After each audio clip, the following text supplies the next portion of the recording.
Ganti ng inaping janitress. Vivian, pakitanggal nga tong kalat sa ilalim ng mesa ko. Ang dumi-duming tingnan, no? Opo, ma'am. Teka lang, huwag mong gamitin yung basahan na yan. Hindi ba't pang banyo yan? Ay, Diyos ko! Gusto mo bang kumalat ang mikrobyo rito? Pasensya na po, ma'am. Kukunin ko yung bago. Dapat nga, bago ka pa pumasok, alam mo na ang gagamitin. Hindi yung laging palpak. Opo. At pagkatapos niyan, punasan mo rin yung mga folder sa mesa. Puro alikabok na eh. Nakakahiya pag dumating ang kliyente. Sige po. Tsaka pakikuha na rin ako ng tissue sa pantry Yung imported ha? Hindi yung cheap brand. Ma'am, wala na pong stock nung imported. Wala? Eh di bumili ka. Huwag kang umasa na ako pa ang gagastos sa kalat nyo rito. Pagkatapos ng utos na yun ay napangiti si Clara. Hindi yung mabait na ngiti, kundi yung ngiting tagumpay sa tuwing nasusunod ang gusto niya. Ang saya sa pandinig niya ang mga salitang "Opo, Mama" mula kay Vivian na parang musika sa tenga niya. Maya-maya ay biglang lumapit si Sheila na isa sa mga empleyado.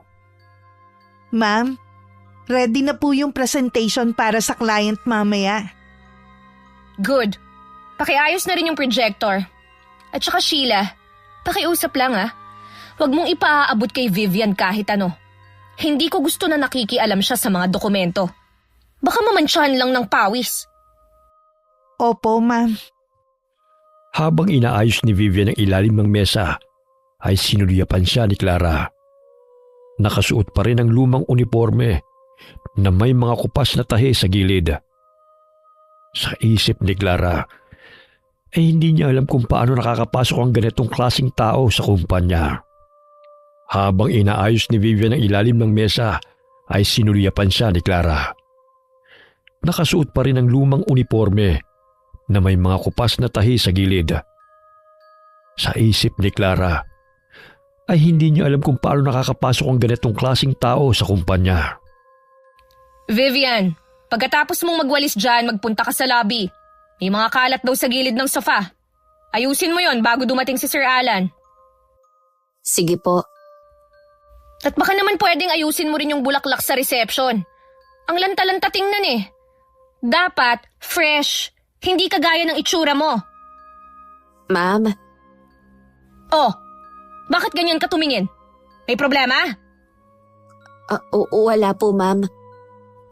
Mabuti naman.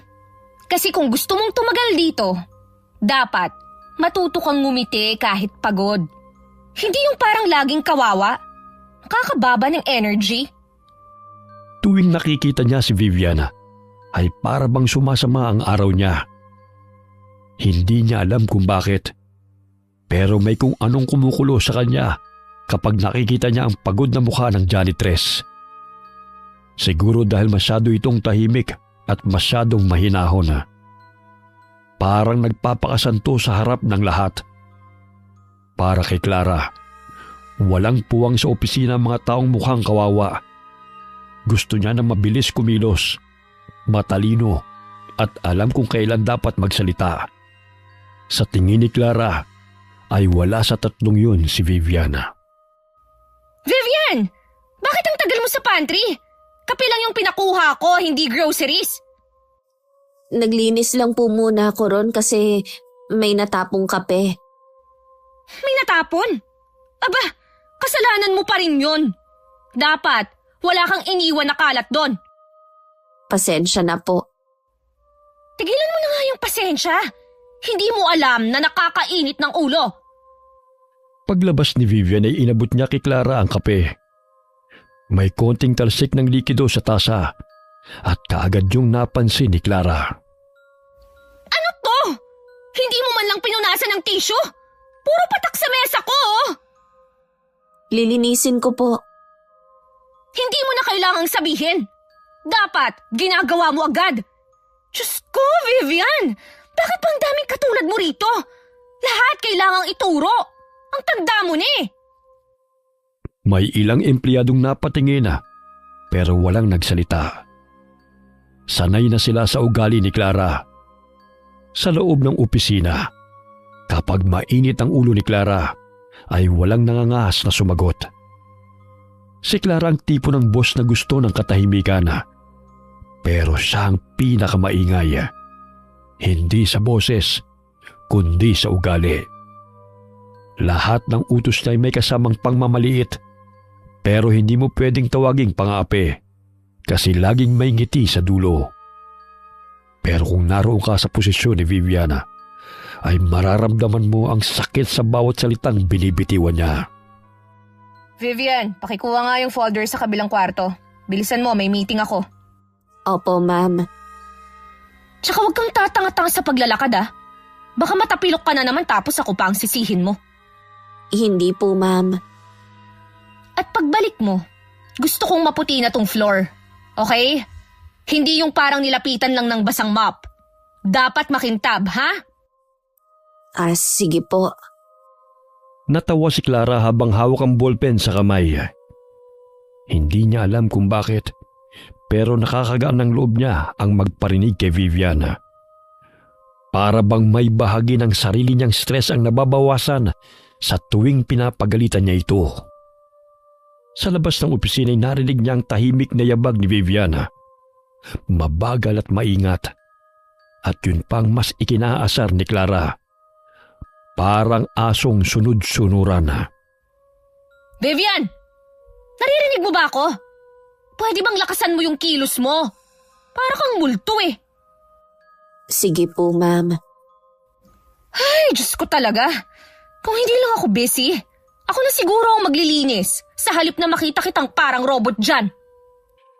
Pagkatapos ng ilang oras ay dumating na ang client. Nakaupo si Clara ng tuwid ang likod at pormal ang ngiti. Ngunit habang nag-uusap sila, ay napansin niyang nakatingin si Vivian mula sa labas bit-bit ang map. Hindi niya alam kung bakit, pero bigla na naman siyang nainis. Vivian! Anong ginagawa mo dyan?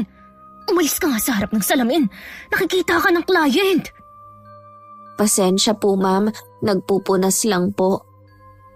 Umalis ka na nga sabi Hindi pa tapos ka na dyan?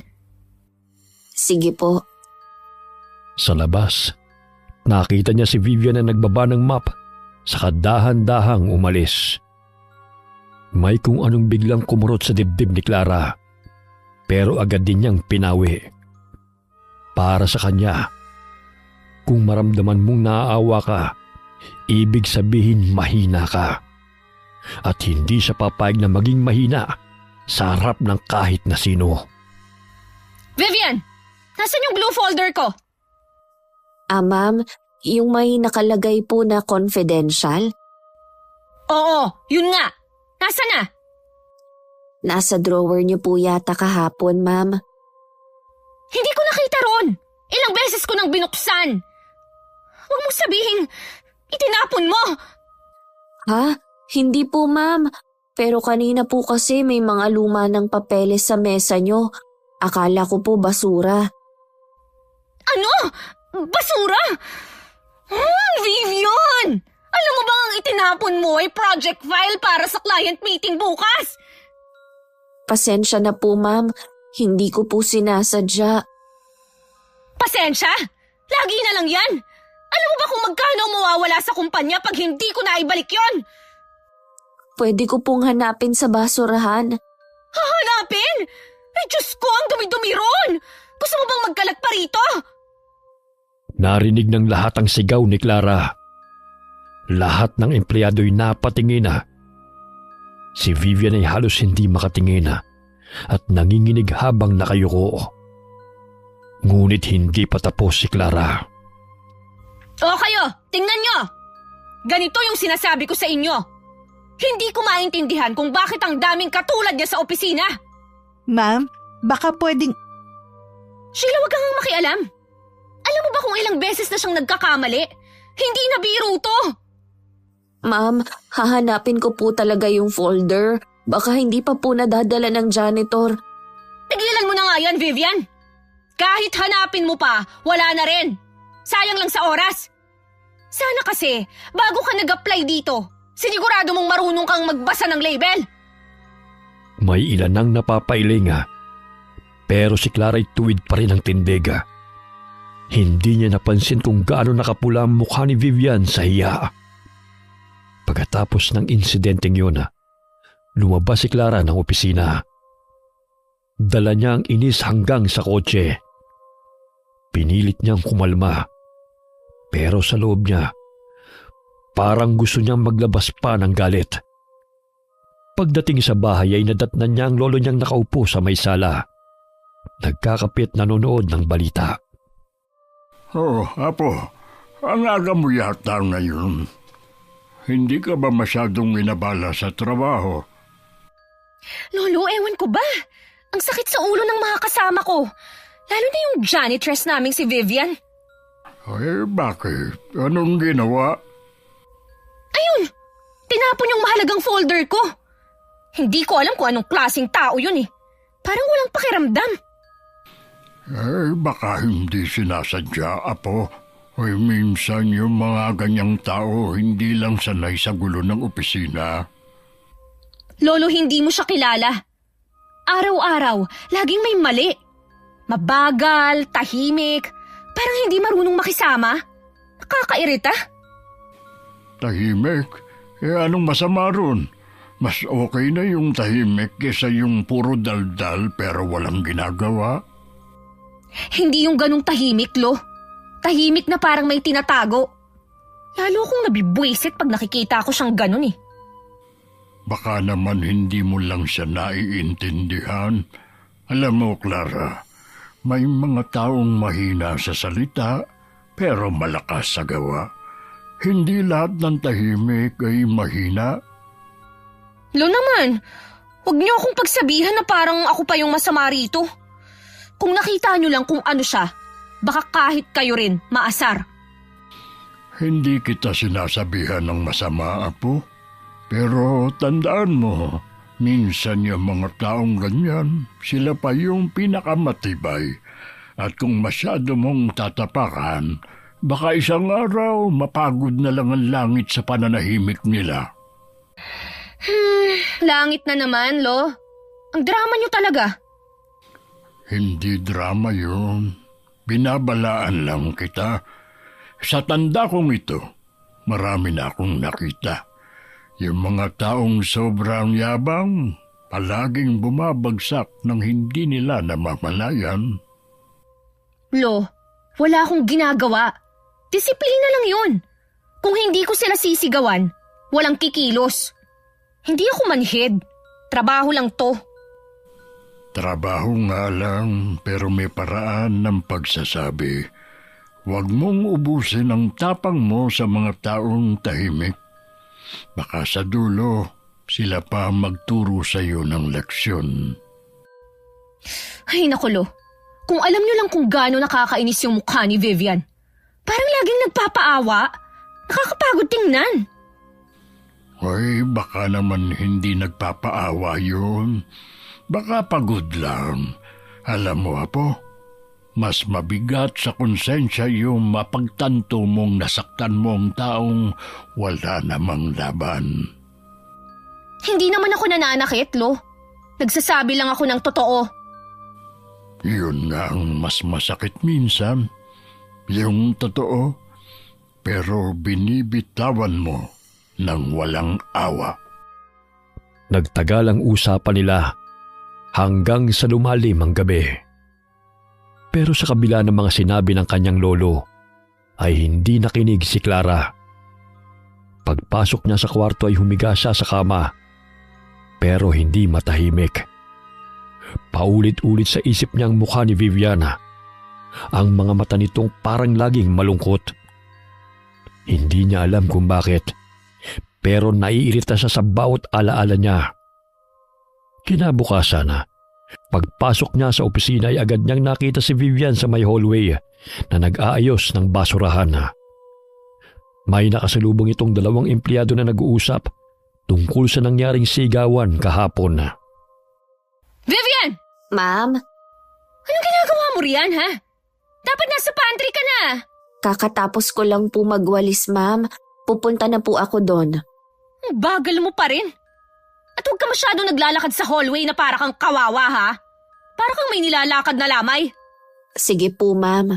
At kung nagkataong makita ko ulit na may kalat sa mesa ko, maniwala ka. Hindi lang sigaw ang aabutin mo. Opo. Umalis na si Clara. Bit-bit ang kape at ang paborito niyang baga. Pero sa bawat hakbang niya papunta sa opisina, ay hindi niya alam kung bakit biglang bumigat ang dibdib niya. Pilit niya yung iwinaksi at ngumiti siya sa sarili at pumasok sa opisina. Pero kung naaalala niyang sinabi ng kanyang lolo kagabi, ay baka hindi niya basta-basta minamalit ang katahimikan ni Viviana. Nang sumunod na araw. Vivian! Ilang beses ko bang sasabihin na ayusin mo tong mga papeles? Ang gulo-gulo oh! Pasensya na po, ma'am. May inaayos lang po akong kopya sa kabilang table. Kopya? Aba, trabaho mo ba yun o trip lang? Gusto mo bang ako pa ang gumawa ng lahat dito? Hindi po, ma'am. Saglit lang po talaga. Saglit. Lahat sa'yo saglit. Pero puro kapalpakan naman ang resulta. Sige po, aayusin ko po agad. Bilisan mo! Ayoko nang tatamad-tamad sa paligid ko. Iba na naman ang mood ni Clara. Mainit ang ulo. At para sa kanya, si Vivian ang pinakamadaling punteryahin. Kaya kahit na hindi naman ito trabaho, ay ginagawa nito. Kasalanan din naman kasi nito at sunod-sunuran. Saka lahat ng pagkakamali, kahit gaano kaliit, ay parang malaking kasalanan. Habang inaayos ni Vivian ang mesa, ay napansin ni Clara na may batang pumasok sa opisina. Mga 10 taong gulang, payat, may timang balat, at halatang hindi sanay sa aircon. Hoy! Sinong bata yan? Ma'am, anak ko po. Anak mo? Anong ginagawa niya rito? Pasensya na po, ma'am. Dumaan lang po siya saglit. May kailangan lang pong sabihin. Sabihin? Sa gitna ng trabaho mo? Hindi mo ba alam na bawal magpasok ng kung sino-sino rito? Hindi ko po alam na pupunta siya, ma'am. Biglaan lang po.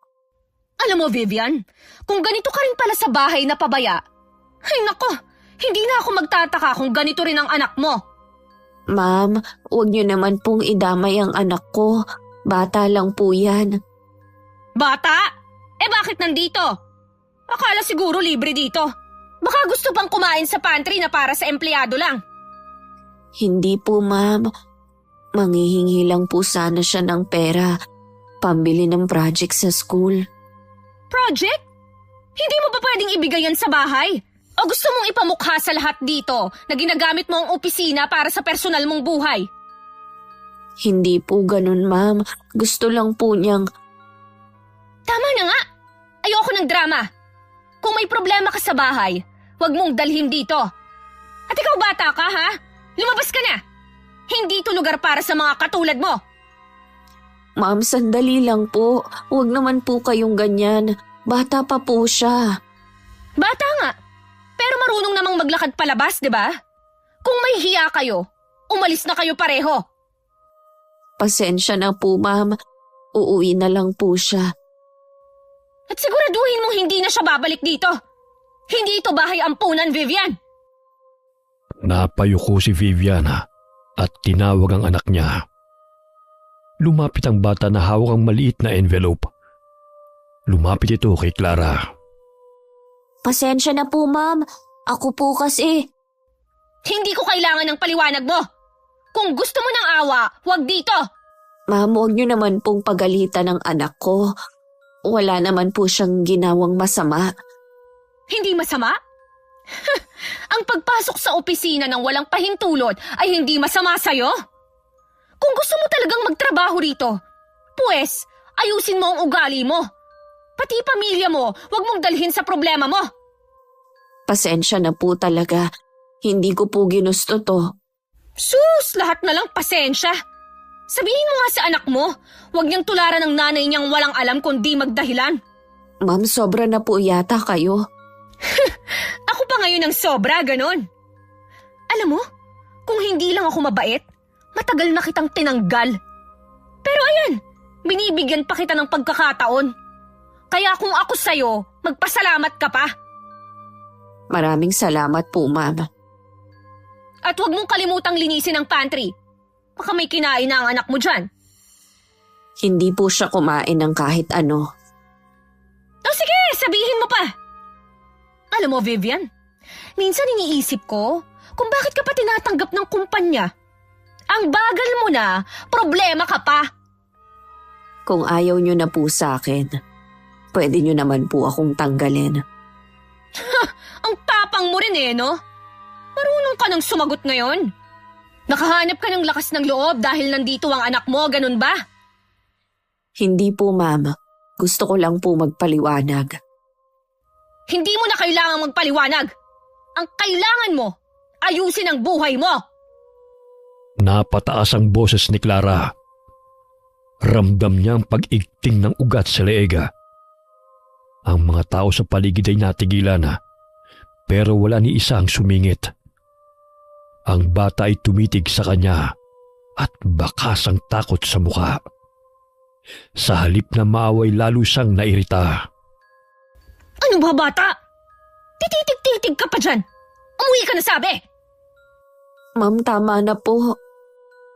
Hindi pa ako tapos. Alam mo ba, Vivian, ha? Kung hindi dahil sa awa ng HR, matagal ka nang natanggal. Nakakahiya ka sa kumpanya. Hindi ko nga alam kung paano mo nagagawang tumagal dito eh. Siguro, dahil sanay ka ng apihin, no? Ma'am, huwag niyo naman po akong ganyanin sa harap ng anak ko. Anak mo? Dapat nga matutunan niya kung paano magpursigi eh, para hindi maging katulad mo. Para hindi siya lumaking kawawa. Mama, uwi na po tayo. Sige anak, hintayin mo lang ako sa labas. Ayan! Buti pa yung anak mo marunong makinig. Sana, ikaw rin. Umalis ang bata, bitbit ang lumang envelope. Nakatingin lamang si Clara hanggang sa mawala ito sa pinto. Lumingon siya kay Vivian na nakayuko. Nanginginig at halatang pigil na pigil ang luha. At ikaw, huwag kang umiyak sa harap ko. Hindi ko problema kung nasasaktan ka. Ginusto mong magtrabaho rito, di ba? Kaya tanggapin mo. Opo, ma'am. Ayos. Ngayon, balik ka na sa trabaho. At pag nakita kong may kalat pa rin mamaya, huwag ka nang bumalik bukas. Lumabas si Clara ng opisina. Nasa hallway siya, pero naririnig pa rin niya ang mahihinang hikbi ni Viviana. Imbis na maawa, ay napailing na lang siya. Diyos ko, drama na naman. Kaya hindi umaasenso eh. Puro iyak. Naglakad siya papunta sa elevator at kinuha ang phone at nag-scroll sa mga email. Pero kahit na anong gawin niya, ay naiisip pa rin niya ang mukha ng batang yun. Yung mga mata nitong malalim at parang galit. Bigla siyang napahinto. Para bang sumikip ang dibdib niya. Pero pinagsawalang bahala niya. Pag-uwi niya sa bahay, ay nadatnan niya ulit si Lolo Tonyo sa sala na nanonood ng balita. Oh, ang aga mo na naman. Mukhang hindi maganda ang araw mo Wala, Lo. May isa lang talagang tao na hindi marunong umayos ng buhay. Yung bang Vivian na naman? Opo. At kanina, pati anak niya nagpunta sa opisina. Kung gusto niyang magpaawa, sana doon na lang sa kalsada, di ba? Hindi sa trabaho. Bata ang pinagalitan mo? Oo, bakit hindi? Dapat turuan din siya ng maayos na asal. Hindi porke bata, lulusot na sa lahat. Clara, bata yun. At nanay yung pinahiya mo sa harap ng anak niya pa. Ano ngayon? Siguro nga kailangan nilang matutong magpakatatag. Hindi lahat ng bagay maiintindihan dahil lang mabait. Apo, baka nakakalimutan mong tao ka rin. Kapag sobrang taas ng tingin mo sa sarili, yan din ang babagsakan mo. Lo, kung kabaitan lang ang puhunan, baka gutom na ako ngayon. Baka nga busog ka sa kayamanan, pero gutom ka naman sa puso. Mukhang wala ka ng pakiramdam, Apo. Hindi agad nakasagot si Clara. Binuksan niya ang cellphone para lang may ibang magawa. Pero kahit na anong scroll niya, ay bumabalik sa isip niya ang mukha ng bata at ang malamlam na tingin ni Vivian bago ito umiyak.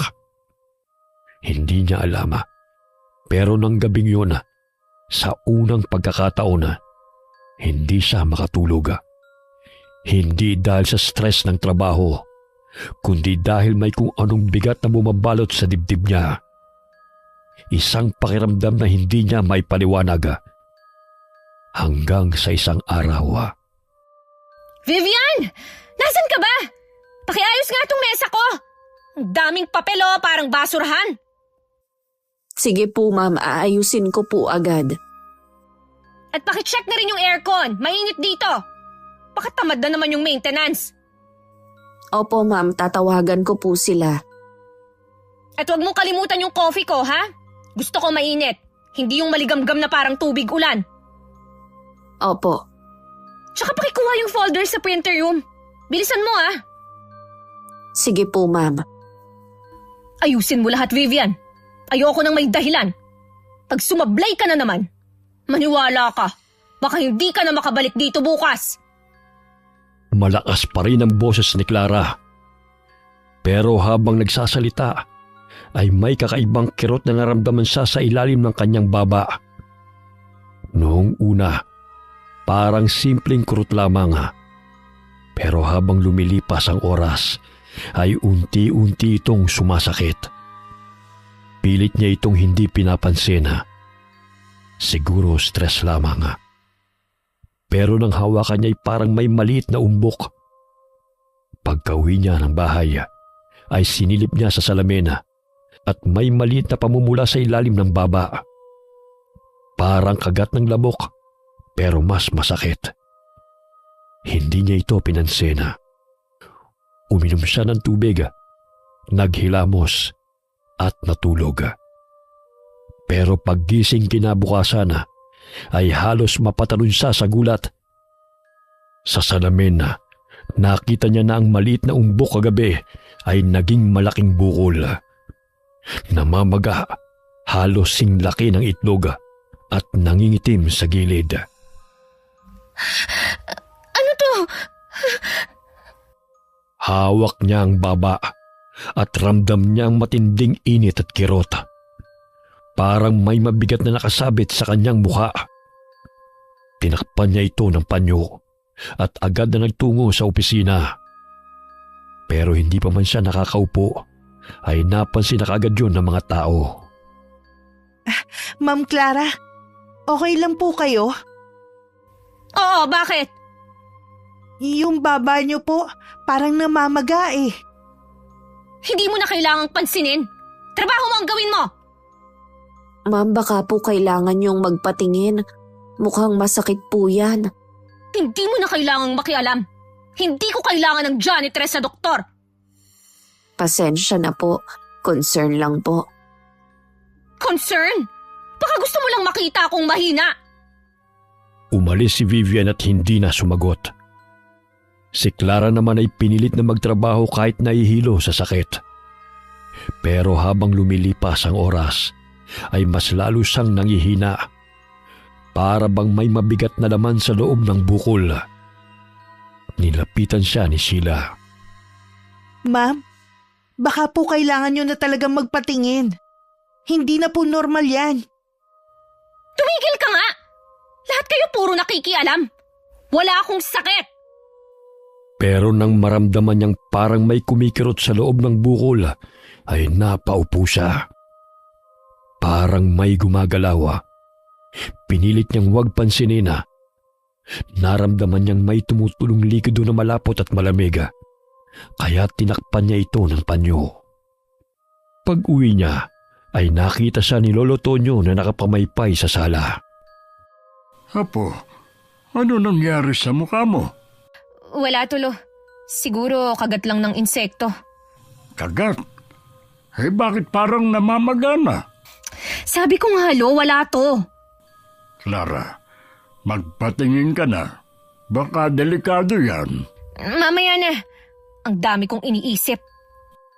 Kinagabihan ay hindi siya mapakali.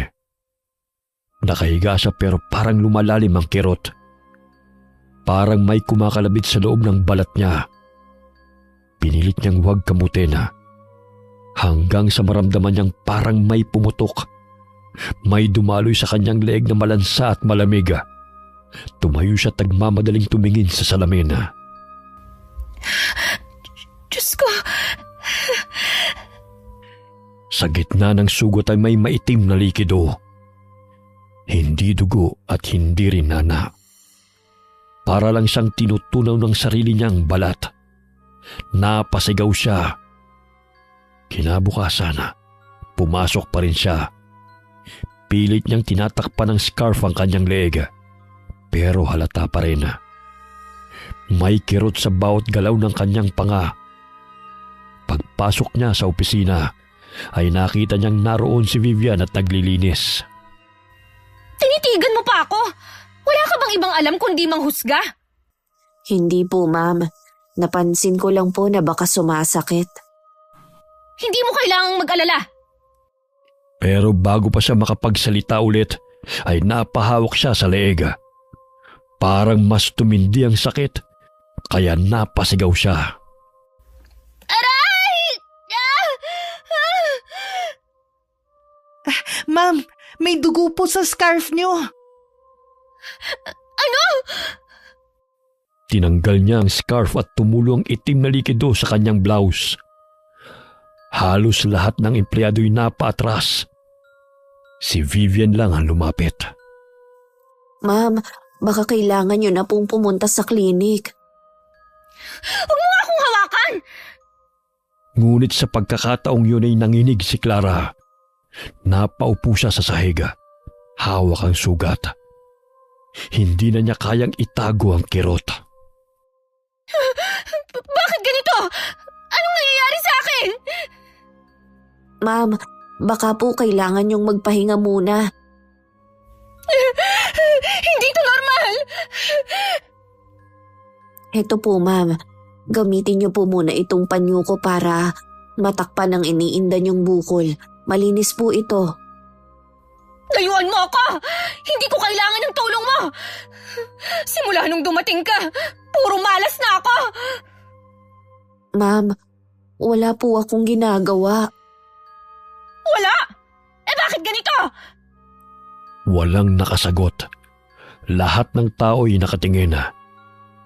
Si Clara ay nanginginig.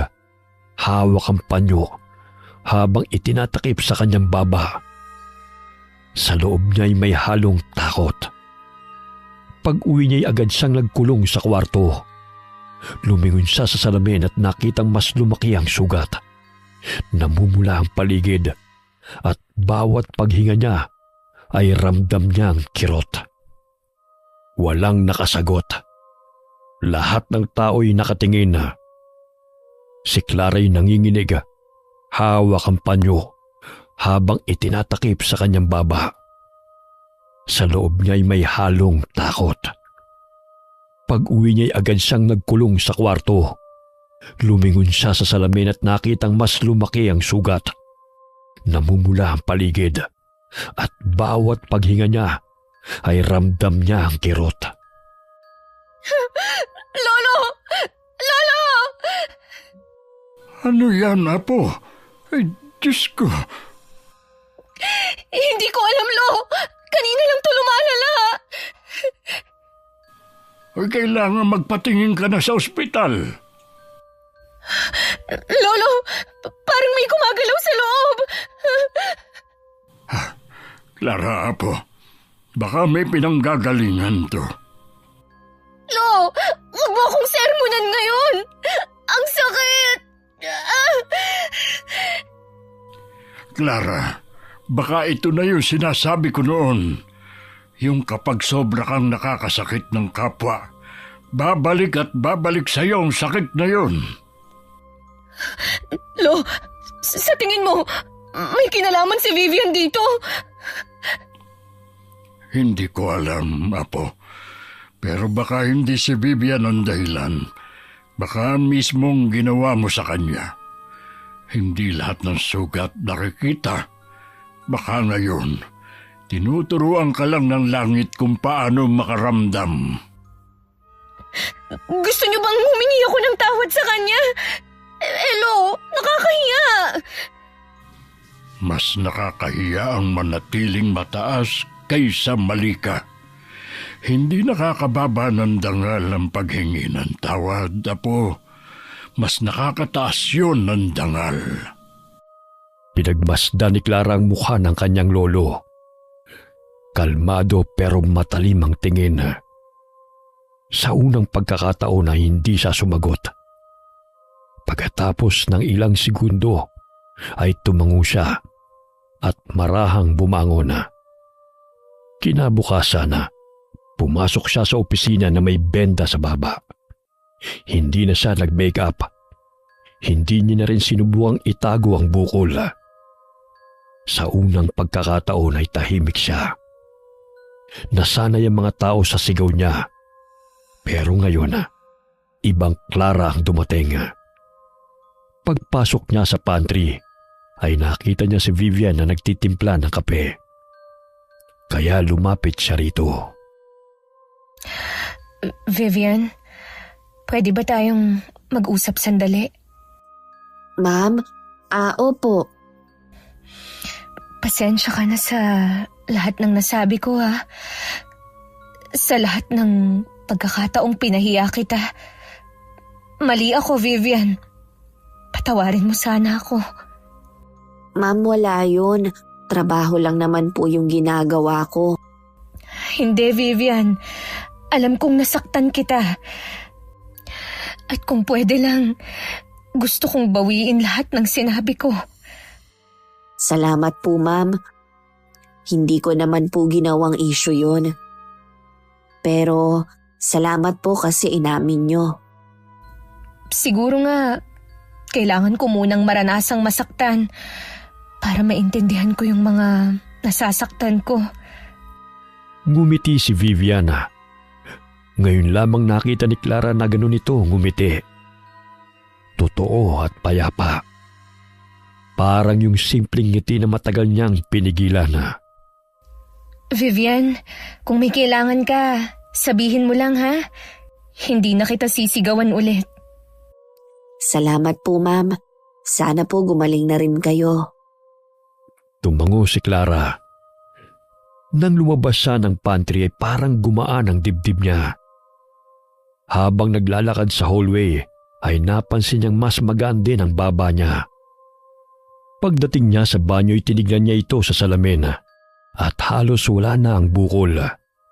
Ang sugat ay unti-unti nang natutuyo. Kaya napangiti siya. Pag-uwi niya ay nadatnan niya si Lolo Tonyo sa sala. Lo, humingi na ako ng tawad. At anong naramdaman mo? Parang gumaan. Parang wala na ang bigat. Yan ang kapangyarihan ng pagpapakumbaba, Apo. Walang gamot na mas mabisa kaysa sa pusong marunong magsisi. Ang kapangyarihan ay hindi nasusukat sa lakas ng boses o taas ng posisyon, kundi sa kakayahang umamin at humingi ng tawad. Kapag natutunan mong maging mapagkumbaba, doon mo lamang malalaman at mararamdaman kung ano ang tunay na makapagpapagaling sa katawan, sa isip at sa puso ng